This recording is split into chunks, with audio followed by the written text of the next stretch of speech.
Read the book. It's like, Lately, you're beginning to realize the importance of finding balance between what you consume and what you create in life, and how everything contributes to feeling fulfillment and good vibes in your day-to-day. Too much of something is bad. You know that. Too much time creating leaves you feeling resentful towards the process of growth and creativity. You feel burnt out, low on motivation, frustrated. Too much time consuming leaves you feeling unfulfilled, stuck in a comparison mindset with others on social media. You're unsatisfied and your self-esteem is low. The Greeks have this word, sophrosyne. Sophrosyne is balance, self-control and moderation in thoughts, actions, and emotions. It's often associated with living a virtuous life and leading to inner peace and happiness. What do you consume? What do you create? Lately, you've been reflecting a lot on these questions. You feel that understanding those two words, consume, create, hold valuable principles to living each day fully. Because you've come to realize that those times you're feeling bad about yourself, about your life, it's often due to having too much of one and not enough of the other. And you don't only mean consume and create in the literal sense. Consuming can be things beyond food and drinks, but shows, entertainment, social media. And creating can be more than just artistic expression. It can be creating opportunities for your health by working out, playing sports, creating a community by hanging with friends and family, or creating a better you by taking time to journal, read, meditate.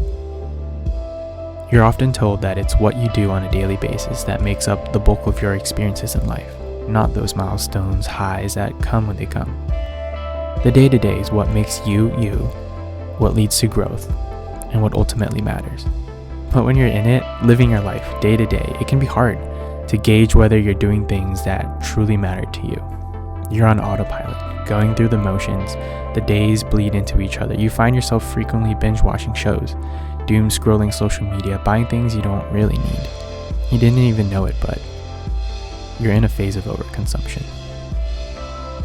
In this phase, the rush and excitement of novelty flees almost instantly.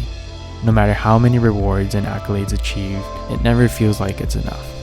There's guilt around the amount of time you feel you're wasting, restlessness of the mind when you find pockets of boredom.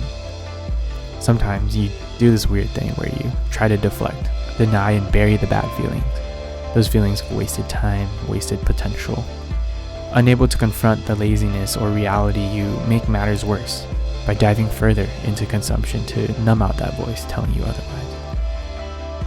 Searching for purpose and excitement in the wrong places. You realize the balance is off. You're consuming too much, you're not creating enough. To put simply, you're filling your time with distractions, but all it takes is a shift in focus, a moment of notice, a change in mindset to begin the restoration process. Focus.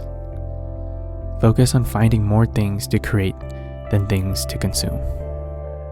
Create things that are meaningful or fulfilling to you, things that matter to you, anything that makes you feel alive, that contributes to your growth and happiness, that pays off dividends in the long run and speaks more to long-term gratification than short-term. Creating, building, and cultivating things that involve your health, your learning, your creativity, or the relationship and support of the community and people around you. Write, draw, cook. Exercise, learn a new skill, volunteer, connect with your friends, visit family. Do something for you that expresses your identity and is a part of who you are. Of course, it's normal to have those lazy, guilt-free days where you just lounge around all day, shop like crazy, explore the deep depths of every corner on TikTok.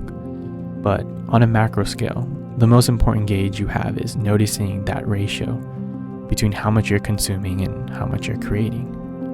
You find that having a 1-to-1 ratio is usually a good measure for you, but this can be different for others. 1-to-1 meaning for every 1 hour of consuming, there should be 1 hour of creating. 1 hour of Netflix equals 30 minutes at the gym, plus 15 minutes reading, plus 15 minutes of writing. When this ratio is in balance, you feel that sense of control in your life, fulfillment and satisfaction in the work, in the play, in the day. There's a clear understanding of your values and priorities, allowing you to be fully engaged in your reality, with confidence in yourself that you're taking care of your every need. Achievements and milestones become more than just boxes to check off on some never-ending list, but rather as things you've worked hard for, things you're grateful for, things from your past that you can now enjoy in your present and onwards, things you can reflect on and contribute to your never-ending, complex identity and ever-growing skill sets. So, comment below what your ideal ratio would be between consuming and creating. Are you finding yourself consuming more than you're creating, feeling stuck, unfulfilled? Or are you investing in yourself, your dreams, your relationships, and your impact? Sometimes it's hard to get a gauge of where you're at because your internal thoughts are just so muddled, or sometimes it's hard to maintain a groove once you're on the right track. Last week's video was all about understanding what your thoughts say about you and how to get a grip on those irrational fears and negative self-talk that we have.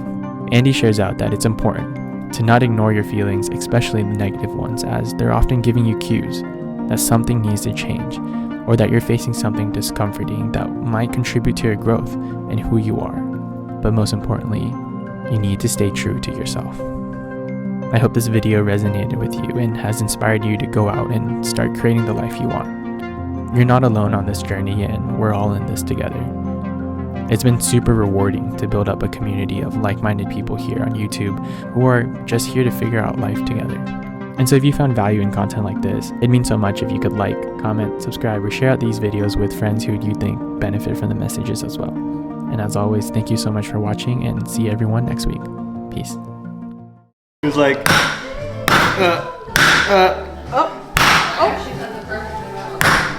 Look, it's cracked now. Wow. I'm gonna show the camera. It didn't work.